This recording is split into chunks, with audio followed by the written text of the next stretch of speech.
Hi hello ছোড়ো, হরে কৃষ্ণ বলো, সবাই বলো রাধে রাধে। তো হ্যালো বন্ধুরা, কেমন আছো তোমরা? আশা করি খুব ভালো আছো, আর আমিও খুব ভালো আছি। আর কি হয়েছে জানো, আজ সকালে বাবা বাজার গিয়েছিল, তো কচু এনেছে আর টক পালং এনেছে, আর বলছিল কচুর ঘন্ট করতে টক পালং দিয়ে।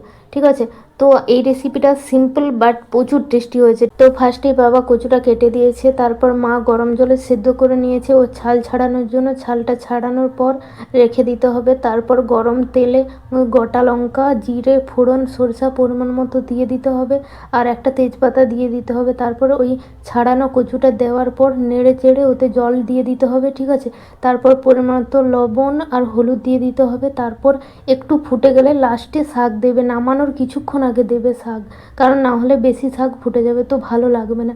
আর এটা টক পালং, সেই জন্য ঘন্টটা টক হবে। ঠিক আছে, আমাদের এখানে এটাকে কচুর ঘন্ট বলে। টেস্ট মারাত্মক হয়েছিল, সিরিয়াস। তোমরা একবার ট্রাই করে দেখো, অবশ্যই ভালো লাগবে।